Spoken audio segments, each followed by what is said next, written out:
어떤 사람이 성지 이스라엘에 갔다가 바로 이 갈릴리 바다를 방문하게 됐습니다. 이 바다를 한번 이제 배 타고 건너가고 싶어서 거기 이제 안내하는 사람한테 이 배 타고 한번 건너가는데 얼마나 비용이 드느냐고 물었습니다. 그랬더니 무려 20달러나 내라는 겁니다. 호수라고 해야 그렇게 크지도 않은데 20달러나 내라고 해서 이건 너무 비싸지 않습니까? 하고 항의를 했더니 이 갈릴리 바다는 이건 참 대단히 중요한 것이고 역사적으로 참 유명한 곳입니다. 그건 그래도 20달러는 건 너무 비싼 것 아닙니까? 물었더니 이 갈릴리 바다를 예수님께서 이 바다 위로 걸어가시는 건 바로 이곳이지요. 하고 이렇게 얘기하면서 돈을 이제 요구합니다. 그 사람이 한참 실강의를 하다가 그 얘기를 듣더니 한마디 하는 말이 그러니까 예수님도 바다 위로 걸어가셨군요. 이렇게 비싸게 돈을 받으니 예수님도 배상 내시지 아까우셔서 예수님도 걸어가셨군요 하고 이렇게 말하더라고 합니다. 오늘 우리가 찾아갈 이제 성지 갈릴리 바다 혹은 갈릴리 호수가 맞지요. 그러나 이스라엘 사람들이 볼 때는 이곳은 꽤 넓은 곳이었기 때문에 이걸 바다라고 이렇게 불렀습니다. 예루살렘으로부터 북쪽으로 약 70km, 200리가 채 안 되는 이런 곳에 위치하고 있는데 이 갈릴리의 이 갈릴리라는 말은 키네렛에서 유래되는데 해변이라는 뜻을 가지고 있는 이름입니다. 이곳은 게네사렛 또는 디베리아스라는 명칭 등 또 어떤 데는 그냥 바다나 호수로도 이렇게 불려지기도 합니다. 길이가 21km, 폭이 13km, 둘레가 55km 정도 되는 호수고 수심은 약 40m 정도 된다고 합니다. 이 갈릴리 호수는 이스라엘 백성들에게는 그야말로 생명의 젖줄과도 같은 것이죠. 저 헐몬산 아래에 있는 헐몬산 남쪽 기슭 바니아스에서 발원한 지하수가 이제 남쪽 흘러서 갈릴리 호수를 이루고 여기서 또 흘러서 요단강을 이루고 요단강이 이제 사해로 가서 끝나게 됩니다.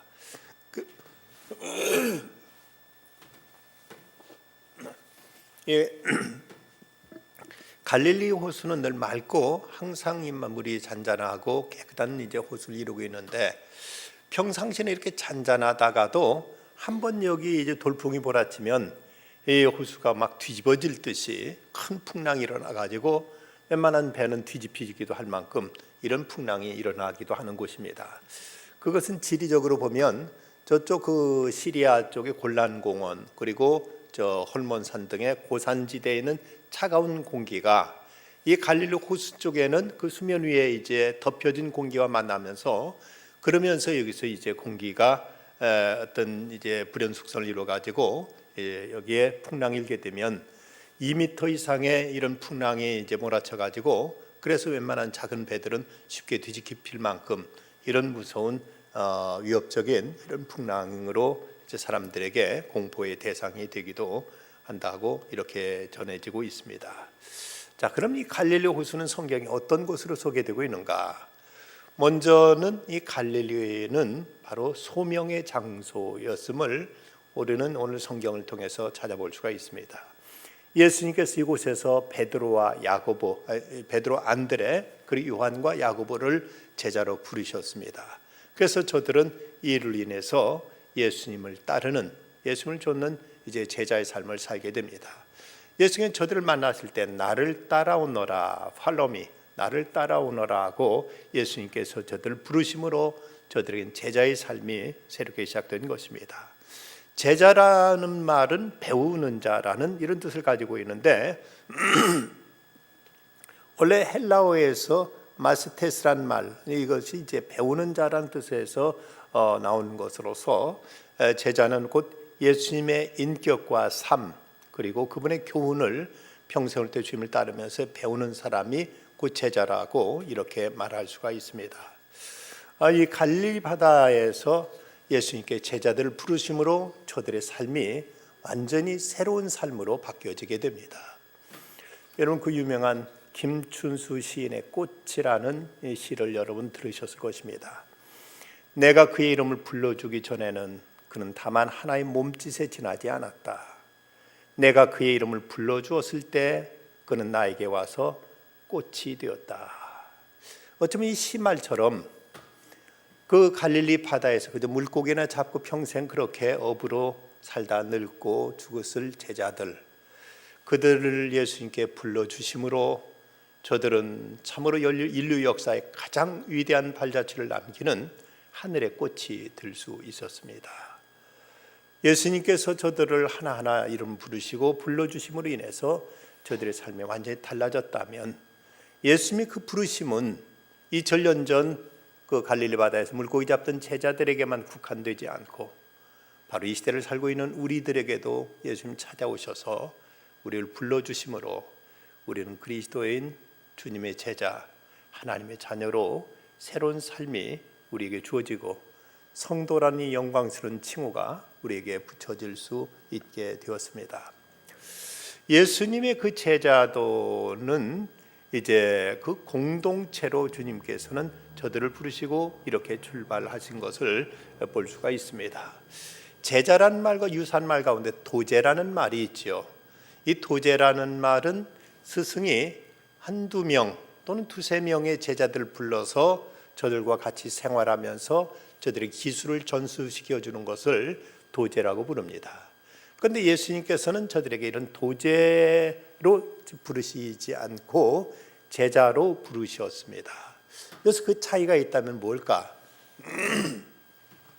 그래서 도제는 불과 한두 명, 두세 명을 불러서 저들의 기술을 전수시켜 주는 것으로 이제 도제에게 주어지는 스승 역할은 다 한다고 말할 수 있지만, 예수님은 12명의 제자를 부르셔서 저들의 당신이 함께 먹고 자고 같이 생활하시면서 저들과 같이 생활하셨을 뿐만 아니라 저들끼리도 같이 어울리고 같이 부대끼면서 그러면서 서로 공동체 훈련을 예수님께서 하셨다는 것입니다.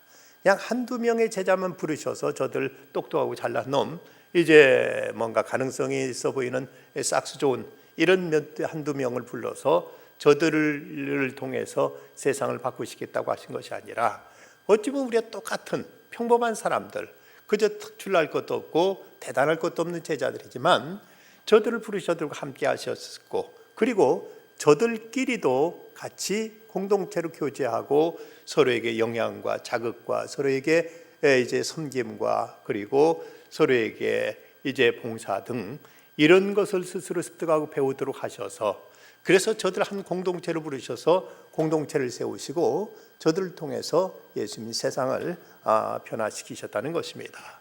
그래서 이 복음서에서나 바울서에서는 보면 서로라는 말이 많이 나옵니다. 서로 사랑하라, 서로 용서하라, 서로 격려하라, 서로 권하라. 이 서로라는 말씀이 많이 이제 반복되고 있는 것은, 그리스도의 제자는 혼자 예수님을 따르는 것이 아니라 더불어 따르는 자다. 같이 서로 교제하고 격려하고 서로 붙들어주고 서로 세워주면서 그러면서 함께 주님을 섬기는 자가 바로 그리스도의 제자라는 사실을 우리가 알려주고 있습니다. 작가 최인호 씨의 인연이라는 그 에세이 가운데 보면 이런 이제 그 인간관계를 통한 인격의 그 아름답게 성숙도 빚어지는 모습을 이렇게 표현하고 있습니다. 우리 모두는 밤하늘에 떠 있는 별이다. 이 별들이 서로 만나고 헤어지며 소멸하는 것은 신의 섭리에 의한 것이다. 이 신의 섭리를 우리는 인연이라고 부른다. 이 인연이 소중한 것은 반짝이기 때문이다. 나는 너의 빛을 받고 너는 나의 빛을 받아서 되쏠 수 있을 별들은 비로소 반짝이는 존재가 되는 것이다. 서로에게 비춰주고 서로의 빛을 받고 그러면서 하늘을 아름답게 비추는 것처럼 바로 우리들의 인연, 그리스도 안에 함께 만나서 같이 교제하고 같이 사귐을 통해서 우리는 서로에게 영향을 미치고 서로에게 선한 격려와 그리고 서로를 세워주는 아름다운 역할들을 하도록 주님은 저들을 제자로 공동체로 부르셨다는 것입니다. 이 주님의 부르심에는 그 목적은 어디까지나 영혼 구원의 그 목표가 있었습니다. 오늘 19절 말씀 보면 말씀을 하시던 나를 따라오너라, 내가 너희를 사람 낚는 어부가 되게 하리라고 말씀하셨습니다. 여기서 예수님 명령은 나를 따라오라는 명령이었고 거기에 대한 약속은 사람 낚는 어부가 되는 것, 이것이 주님이 약속하신 약속입니다. 그렇다면 우리는 일단 주님의 말씀에 순종해서 주님을 따르게 될 때 우리 또한 사람을 낚는, 사람을 구하는 이런 영혼의 추수꾼이 될 수 있음을 주님은 말씀하셨습니다.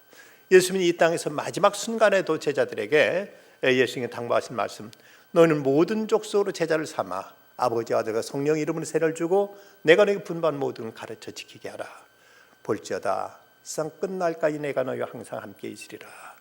마지막에도 예수님 부탁하신 말씀은 저들로 하여금 영혼을 추수할 것을 예수님께서 말씀하신 것입니다.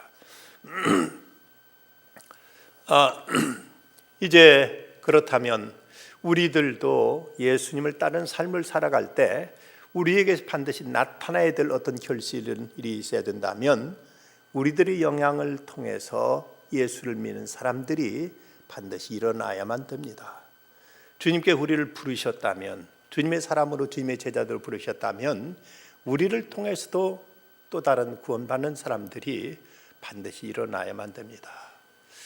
요즘 대신방을 합니다마는 대신방하면서 이따금 때로는 안타까운 일들 중에 하나는 좀 부모님들이 종종 이제 그런 기도 제목을 이제 말씀도 하십니다마는 의외로 믿는 가정의 자녀들 중에 교회 안 나온 아이들이 제법 있습니다. 이 모습 보고 참 마음이 아프고 이래도 되나? 물론 상황에 여러 가지 형편과 사정이 다 있을 수 있겠습니다만은 자녀가 교회 안 나오는데도 태어나고 당연할 수 있다면 그건 참 대단히 무서운 것이고, 과연 이분이 제대로 예수를 믿는가 아니면 자녀를 사랑하는가, 이 두 가지 중에 하나가 걸릴 수밖에 없습니다. 내가 아직 믿는다는 문제에서 구원에 대한 문제가 전혀 어떤 확신이 없고 이 문제에 희미하다면 굳이 누구에게 예수를 전할 필요가 없겠지요. 그런데 나는 이건 또 믿기는 하지만 나는 구원에 대한 문제에 대해서 확신을 있고 이건 반드시 믿어야 된다, 나는 믿고 있고 구원에 대한 소망이 있지만 자식을 사랑하지 않기 때문에 자식 망해도 괜찮다, 그 영혼이 멸망해도 괜찮다 그 생각한다면 이거 부모의 태도일 수 있겠는가? 참 대단히 심각하고 대단히 이것은 막중한 문제입니다. 얼마 전에 우리 교단 신문이 기독 공부에 고등부가 무너져 가고 있다는 이런 충격적인 기사가 탑 기사로 실린 적이 있습니다. 우리나라 전체 교회 가운데 50%도 고등부에 있는 교회가 없다는 겁니다. 점점 청소년들이 교회를 떠나고 있고, 교회를 떠나고 있는 그 모습을 보면서도 부모들이 태어나고 여기에 대해서 아무렇지 않게 생각한다면 대단히 심각한 문제고 대단히 참으로 불행한 일일 수밖에 없습니다. 이스라엘 백성들이 그들의 선민의식은 분명 자기들만 구원받는다는 문제가 있긴 합니다만은 이스라엘 사람들은 굳이 자기들은 전도하지 않는다, 우리 자식들만 제대로 가르쳐 놓으면 대대로 우리 민족은 구원받을 수 있기 때문이라고 그들 나름대로 어떤 그런 자부심을 가지고 있는데, 적어도 그들은 자식에 대한 이 신앙교육만은 철저한데 우리에게 이런 확신과 이런 문제에 대한 소명이 없다면 이건 대단히 가슴 아픈 일이고 대단히 이건 심각한 일이 될 수 있습니다. 여러분, 어쨌든 어떤 일을 통해서든 우리 자녀들 신앙으로 이끌고 인도하는 문제는 부모로서 절대적인 사명입니다. 이것을 우리가 소홀히 생각한다면 장차 우리가 하나님 앞에 갔을 때 과연 이 문제에 대해서 뭐라고 하나님의 준엄한 책망을 듣게 될 것인가, 그리고 그 자식이 멸망한 영혼, 그 지옥에서 고생하는 모습을 과연 부모로서 편히 볼 수 있을 것인가. 어떤 일을 수단과 방법을 가리며 알고라도 이 문제만은 우리가 꼭 주님 앞으로 인도해야 됩니다. 자녀뿐만 아니라 우리가 자녀는 말할 것도 없고 다른 한 영혼을 구원하기 힘써야 되는데 어쨌든 제자를 부르신 것은 저들을 통해 영혼을 구원하시기 위함이었다. 그런데 이런 제자도의 시련은 저들의 헌신을 통해서 일은 가능하게 됩니다. 제자들은 예수님께로 부름받았을 때 배와 그물과 아버지를 버려두고 예수님을 따랐다고 말씀합니다. 저들이 주님을 따르는 일이 그냥 그저 한번 가서 구경하는 정도, 한 번쯤 예수님 부르시면 같이 한번 나갔다 가서 한 몇 시간 때우고 오는 정도가 아니고 하던 모든 일 다 그대로 내려놓고 그리고 주님의 부르심 앞에 순종해서 주님을 따라서 모든 것을 그는 내려놓고 주님을 예수님과 함께 생활하면서 주의 명령을 붙들었고 그 명령을 저들은 지켜 준행했던 것입니다. 그들이 그물을 버려두고 예수를 따르니라. 그들이 곧 배와 아버지를 버려두고 예수를 따르니라. 적어도 그 제자들은 자기 모든 것들을 내려놓고 버려두고 주님을 따르는 결단이 있었기에 저들을 통해 세상이 변화되는, 세상이 새로지는 이런 역사가 나타날 수 있었습니다. 나치와 대결하면서 제자의 삶을 살았던 보네포는 오늘날 이 시대에 그리스도인들이 많다고 하지만 세상에 영향을 끼치지 못하는 이유가 뭐냐? 그것은 곧 이 시대 그리스도인들이 싸구려 은혜를 구하기 때문이라고 이렇게 말하고 있습니다. 우리가 하나님의 은혜, 하나님의 은총으로 말미암아 구원을 받았는데 그것이 얼마나 비싼 대가를 통해서 우리에게 주어졌음에도 불구하고 우리는 이제 주님을 믿고 따르는 이제 일에 있어서 전혀 아무런 희생도 아무런 어떤 대가도 지불하려고 하지 않기 때문에 이래서 이 시대 그리스도인들은 세상에 별다른 영향력을 미치지 못하고 있다고 이렇게 진단했습니다. 그런데 초대교회는 비록 소수의 성도들이었지만 세상을 뒤집어 놓을 만큼 저들의 엄청난 파워를 이제 행사할 수 있었던 것은 저들은 절대적인 헌신이 있었고 저도 주님을 믿고 따르는 과정에 있어서 사유재산쯤 깨끗이 포기하고 주님을 따르는 이런 헌신이 있었기에 저들은 세상을 소란케 하는 자, 세상을 뒤집어 놓는 이런 능력을 나타낼 수가 있었습니다.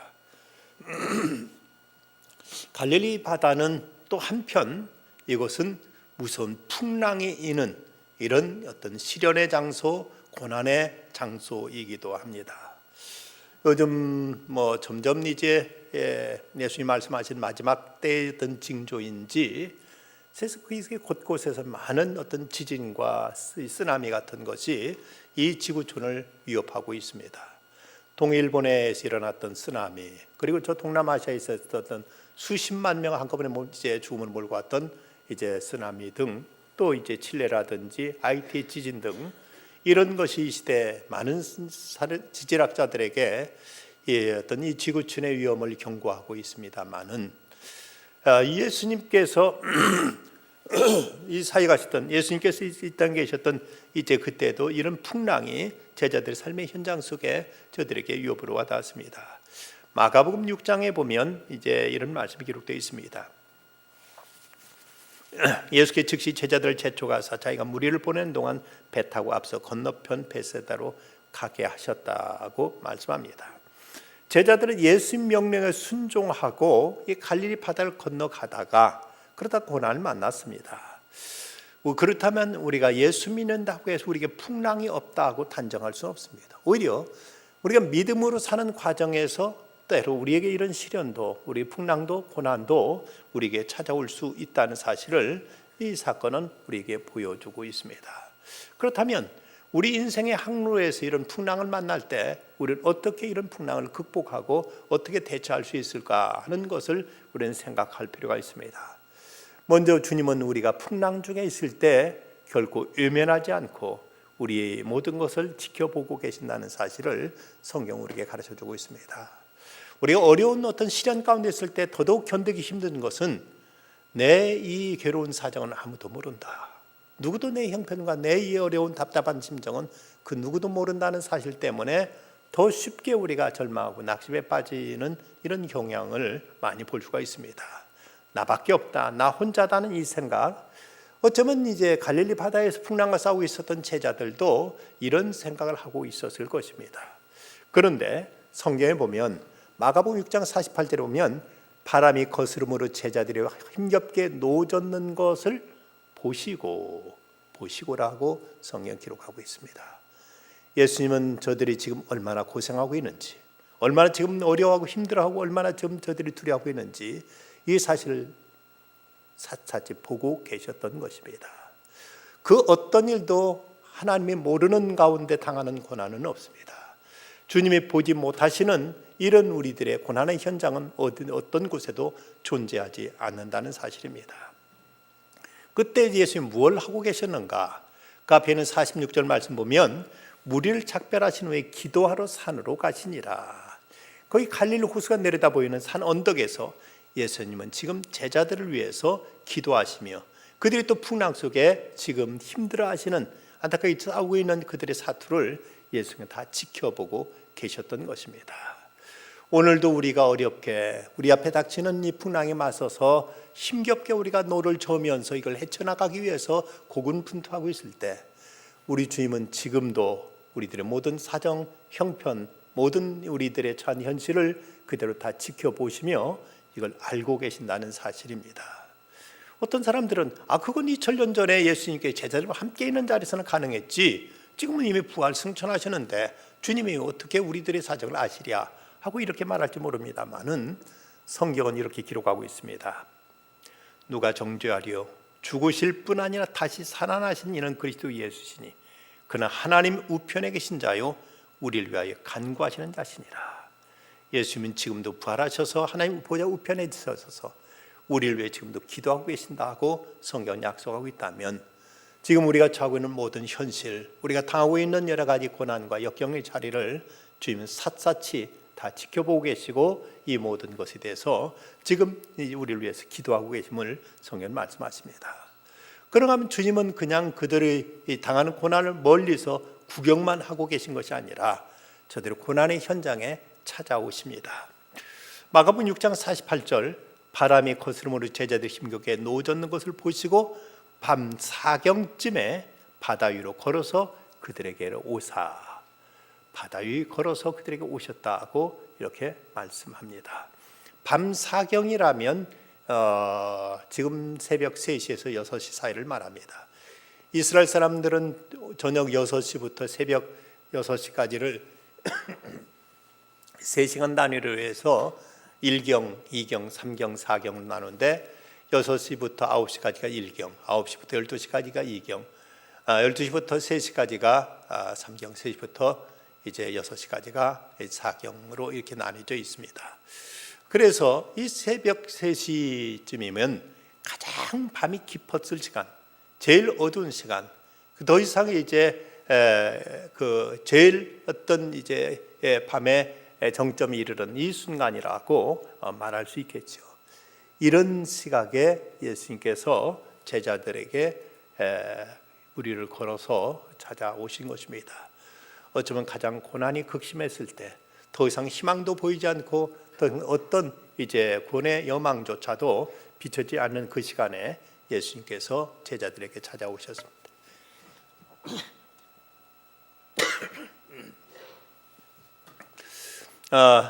예수님께서 저들에게 찾아오신 것은 예수님 저들을 버리시지 않는다는 이제 그 가장 확실한 예수님의 그 액션, 예수님의 그 행동이었습니다.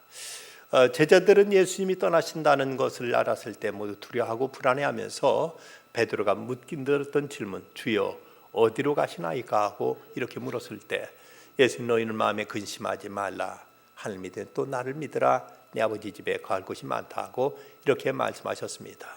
그리고 나서 약속하신 말씀이 내가 아버지께 구하겠으니 그가 또 다른 보혜사를 너희에게 주사 영원토록 너희와 함께 있게 하리라 하고 이렇게 성령을 통해서 저들과 함께 있게 하실 것을 주님께 말씀하셨고, 그리고 나서 또 이어서 하신 말씀 요한복음 14장 18절 말씀 보면 내가 너희를 고아와 같이 버려두지 아니하고 너희에게로 오리라 하고 말씀하십니다.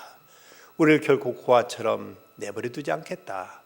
너희들은 내 자녀, 내 제자들이요, 내 형제들이요, 나의 친구들인데 어떻게 내가 너희를 버려두겠느냐? 반드시 너희에게로 다시 오겠다고 주님 말씀하셨습니다.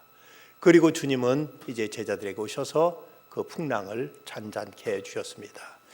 배에 올라 그들에게 가시니 바람이 그치는지라 제자들 마음이 심히 놀라니. 예수님께서 저들에게 다가오셔서 안심하니내 두려워하지 말라 말씀하시고 예수님이 저들 배에 오르셨을 때 그 풍랑은 이내 잔잔해지고 저들은 가려던 이제 게네사렛 건너편으로 무사히 도착할 수가 있었던 것입니다. 오늘 우리들이 살아간 삶의 현장 속에서 우리도 이런저런 풍랑이 우리에게 찾아올 때가 있습니다. 아무도 내가 당하는 이 고난을 모른다. 그리고 도저히 내 힘을 어찌할 수 없는 이런 이제 절박한 상황 속에서 왜 주님은 나를 이런 위험 가운데 내버려 두시는가 하고 우리가 때로는 원망스럽고 때로는 답답한 그때도 주님이 모든 것을 보고 계시고 그리고 이내 다가오셔서 우리들의 풍랑을 잔잔케 해 주십니다. 또 하나 이제 갈릴리 호수는 이제 제자들에게 있어서 회복의 장소이기도 합니다. 요한복음 21장에 보면 제자들이 이제 예수님 부활하신 장면을 목도하고도 그도 왠지 이것이 어떤 현실성이 없어 보이고 예수님을 따른다는 것에 있어서 저희들 한번 실패했던지라 더 이상 예수님을 따른다는 문제에서 자신감을 잃어버리게 되고 맙니다. 그러자 그 중에서 제자 베드로가 나는 물고기 잡으러 가노라 하면서 갈릴리 바다로 가니까 다른 제자들이 줄레줄레 다 따라가 버리고 말았습니다. 예수님께서 너희들은 예루살렘을 떠나지 말라고 말씀하셨건만은 저들은 예루살렘을 떠나서 지금 갈릴리로 돌아가서 옛날 직업, 옛날 물고기 잡던 자리로 되돌아가 버리고 만 것입니다. 그런 그들에게 예수님께서는 다시 찾아오셔서 저들을 회복시켜 주십니다. 주님은 이 소명의 바닷가에 다시 실패한 자들을 회복시키고자 저들에게 다시 찾아오셨는데 그 제자들이 찾아오신 그곳에 지금 베드로 수익권 교회 Church of Primas Peter 베드로 수익권 교회라는 교회가 지금 세워져 있습니다. 때로 우리들의 인생의 여정에서 종종 넘어지는 우리들에게 영적인 재기를 위해서 예수님은 우리들에게 찾아오셔서 우리를 다시 회복시키셔서 베드로로 하여금 교회의 수장이 되도록 이렇게 그를 다시 이제 회복시키던 주님이 우리를 또한 다시 새롭게 회복시키기 위해서 우리에게 찾아오신다는 사실입니다. 이 사건을 통해 우리가 깨닫게 되는 하나의 교훈이 있다면 주님은 결국 우리들의 실패에도 불구하고 우리를 변치 않고 사랑하신다는 사실입니다. 일반적인 스승과 제자의 관계라면 한 번 스승의 기대를 벗어난 제자에 대해서 스승은 여간해서 그를 다시 받아주질 않습니다. 너는 싹수가 없다. 내가 그렇게 너한테 정을 쏘았고 너한테 심혈을 기울여서 가르쳤건만은 네가 나를 배신해. 너 같은 놈 가르치면 차라리 다른 사람 선택이 낫겠다 하고 이렇게 포기해버리기가 쉽지만 예수님은 그런 제자들에게 다시 찾아와 주시는 것입니다. 전에 우리나라 축구 선수 가운데 박주영 선수가 아르헨티나하고 이제 축구 경기를 하던 때 그때 그만 자살골을 넣음으로 인해서 전국적 모든 축구 팬들로부터 야유와 아주 이제 말할 수 없는 비난을 남으며 샀습니다. 그는 이제 더 이상 우리나라 축구 대표팀으로 이제 그는 발탁되기 어렵겠다고 모두 다 그를 이제 외면했지만 그러나 이제 이번에 또 다시 그는 대표팀 선수로 발탁이 되어서 지금 뛰게 되었습니다. 우리들이 한번 실패했다고 해서 하나님은 결국 우리를 완전히 내치지 않으신다는 사실입니다. 예수님께서 이 물고기 잡으러 가서 밤새 금을 던졌지만 한 마리도 물고기 잡지 못하고 밤새 추위에 떨고 허기에 지쳐있을 그들을 위해서 갈릴리 호수가에다 예수님께서는 숯불 펴놓으시고 그리고 아침 식사도 다 준비해 놓으시고 애들아 시장하겠다 어서 먹으라 하고 저들을 불러주시는 것입니다. 베드로 수익권 교회 그 예배당에 들어가 보면 교회당 전면에 그리스도의 식탁이라고 불리는 바위가 보존되어 있는데 이 전승에 의하면 바로 이 바위가 예수님께서 제자들과 함께 그 갈릴리 해변에서 함께 식사를 나눴던 그 바위라고 이렇게 알려져 있습니다. 주후 4세기에 처음 이 바위를 중심으로 기념교회가 세워졌다가 1930년대 다시 이 교회가 재건되었는데 그 교회 안에 예수님께서 제자들에게 이제 숯불 펴놓으시고 우리 식탁을 차려주셨던 그 바위가 지금 베드로 수익권 교회에 그대로 지금 보존되어 있다고 합니다. 이 식탁 바위에서 예수님이 3번이나 제자 베드로에게 식사 마친 다음에 내가 나를 사랑하느냐고 거푸 예수님 물으십니다. 베드로가 3번씩 모른다고 부인했던 그를 예수님은 또 다시 3번씩 내가 나를 사랑하냐고 물으시면서 그의 믿음을 회복시키시고 그의 사도직을 새롭게 세워주시기 위해서 그에게 이렇게 예수님은 말씀하시는 것입니다. 이사야서 49장 15절 말씀, 여인이 어찌 그 젖 먹는 자식을 잊겠으며 자기 태선한 아들을 긍휼히 여기지 않겠느냐. 그들은 혹시 잊을지라도 나는 너를 잊지 아니할 것이라. 이것이 바로 하나님께서 우리를 사랑하시는 바로 그 사랑입니다. 어떤 어미가 제 몸에서 난 자식을 잊겠습니까마는 그들은 혹시 잊을지라도 나는 결코 잊지 않겠다고 주님은 말씀하십니다. 어떤 아버지가 아들이 어릴 적 잘못해서 아주 심하게 좀 야단친 적이 있었습니다. 그러자 이 아들이 울먹이면서 아빠는 날 사랑하지 않지 하고는 이렇게 묻더랍니다. 너 왜 그런 생각을 하니? 하고 물었더니 그럼 아빠는 날 왜 슬프게 해? 하고 말합니다. 그때 그 아이가 알아들었는지 못 알아들었는지 모르지만 아버지는 이렇게 말했다고 합니다. 내가 슬프면 아빠는 더 슬픈 거야. 근데 왜 야단쳐? 하고 말하길래 내가 잘할 때는 아빠가 널 기뻐서 사랑하고 오늘처럼 잘못할 때는 아빠는 슬퍼하면서 사랑한단다 고 이렇게 달래줬다고 합니다. 그렇죠. 잘하면 잘한 대로 참 사랑스럽지만 못한다고 해서 사랑이 거두어지는 것은 아닙니다. 아픈 마음으로 사랑할 뿐이죠. 우리 주님께서도 베드로가 이렇게 3번씩 모른다고 부인했지만 주님은 또다시 그에게 찾아오셔서 그에게 한 말씀도 책망하지 않으시고 춥지 배고프지 이리 와라 같이 먹자 하고 그들에게 먹을 것 다 준비해 주시고 나서 내가 나 사랑하느냐 언급을 3번 물으시고 그리고 그에 다시 사명을 이제 부여해 주십니다. 내 양을 치라 내 양을 먹이라. 처음 저들을 부르셨을 때는 예수님께서 너는 사람 낚는 어부가 되라고 말씀하셨습니다. 그런데 이제는 그 양들을 사랑하고 가르치고 기르는 양육하는 목자가 되라고 이렇게 말씀하십니다. 처음에는 전도자의 사명을 주셨다면 이제는 목자의 사명을 저에게 맡겨 주시는 것입니다. 어떤 것이 더 어려울까? 전도자가 더 어려울까? 목자가 더 어려울까? 여기에 대해서 뭐라고 대답하시기가 어렵다면 어머니의 심정으로 자식을 낳을 때가 더 힘드셨습니까? 기를 때가 더 힘드셨습니까? 물론 낳을 때도 많이 힘들지만 사실은 기를 때가 더 마음 쓰이고 더 많은 이제 몸부림이 더 많은 것이 아닌가 생각하는데 부모님들 하는 말씀 뱃속에 넣고 다닐 때가 차라리 더 편했다고 그런 말을 하는 소리도 들을 수 있습니다. 주님은 우리가 실패 때문에 우리에게서 일감을 빼앗아 가시는 분이 아닙니다. 오히려 더 중요하고 더 막중한 과업을 맡겨주십니다. 일찍이 마이크로소프트사의 빌 게이츠가 쓴 책 가운데 미래로 가는 길에서 이런 얘기를 했습니다.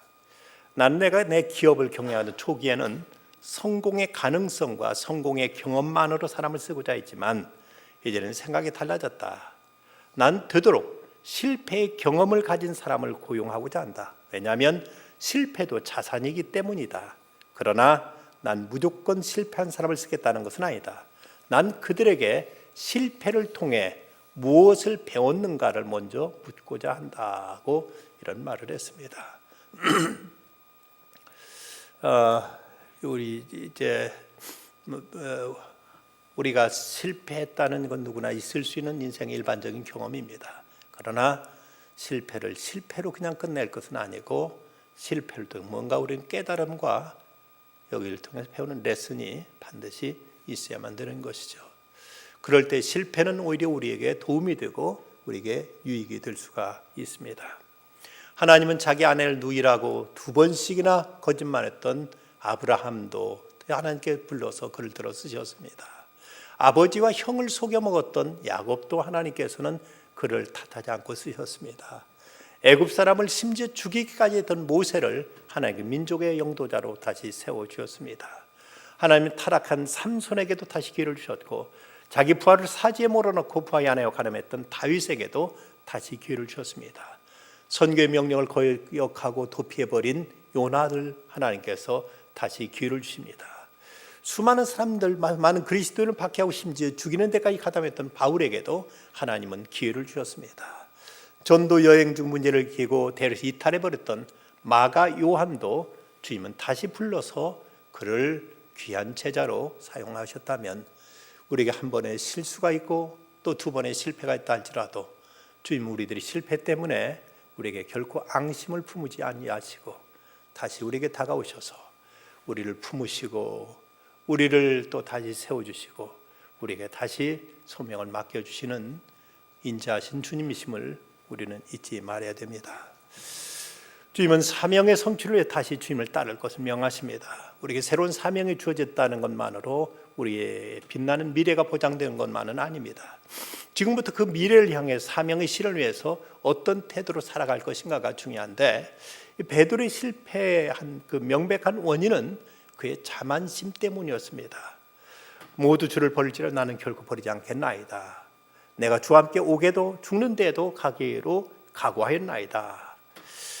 이런 베드로에게 주님은, 베드로야, 내가 네게 말하노니 오늘 밤 닭 울기 전에 내가 3번 나를 모른다고 부인하리라 하고 이렇게 경고하셨습니다마는 끝내 베드로는 이렇게 큰 소리치다가 그는 이제 실족하고 말았습니다.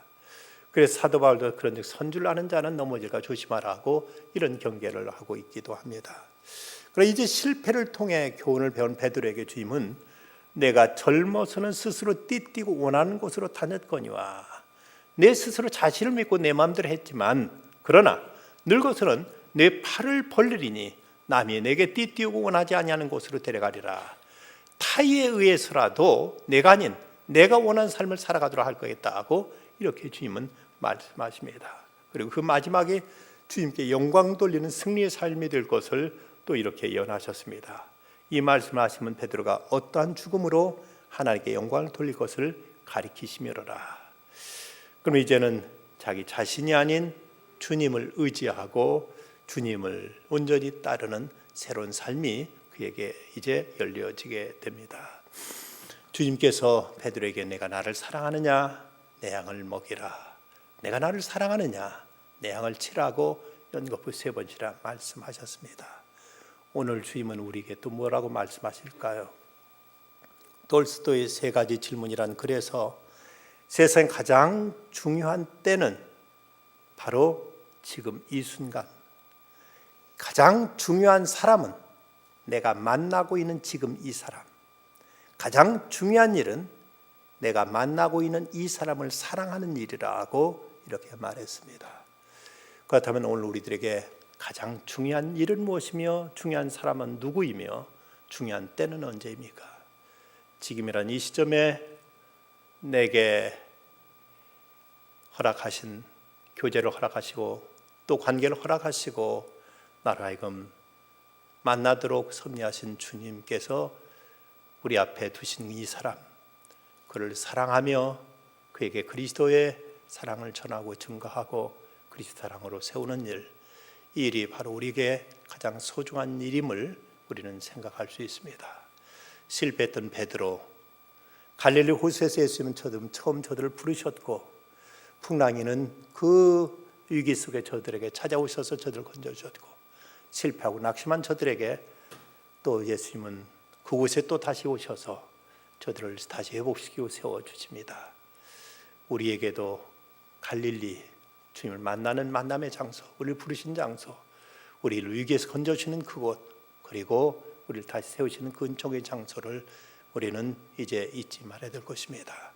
그리하여 주님과 더불어 험한 세상 이겨나가고 주께 우리 맡기신 그 소명 이루는 우리들의 아름다운 삶이 되어야 되겠습니다. 기도하십시다. 걸어가신 주님, 오늘 우리 주님께 제자들을 부르신 곳, 그 모진 풍랑에 어찌할 바 몰라 두려하던 그들에게 찾아오셨던 곳, 이제 모든 건 자포자기하고 더 이상 아무것도 못하겠다고 낙심했던 그들에게 또다시 오셔서 다시 세우셨던 그 갈릴리를 저희들이 돌아봤습니다. 주님, 저에게도 이런 계절들이 있었지요. 처음 예수님 만났을 때 그 감격들, 때로는 이런저런 시련 때문에 도저히 내 힘으로 어찌할 수 없다고 크게 낙심하고 괴로웠던 때들, 그리고 저희가 쓰러지고 넘어졌을 때 우리 주님은 저에게 또 찾아오셔서 다시 붙잡아 주시고 세워준 그 경험들, 이런 마음의 갈릴리가 어느 때든 저에게 잊혀지지 않게 해주시고 다시 우리 주님 만나 주님의 은혜 가운데 일어서게 하여 주시고 주께서 저에게 명하시고 당부하시고 저희를 부르시는 그 부름 앞에 새롭게 응답할 수 있는 저희들 다 되게 해 주시옵소서. 예수님의 이름으로 기도드리옵나이다. 아멘.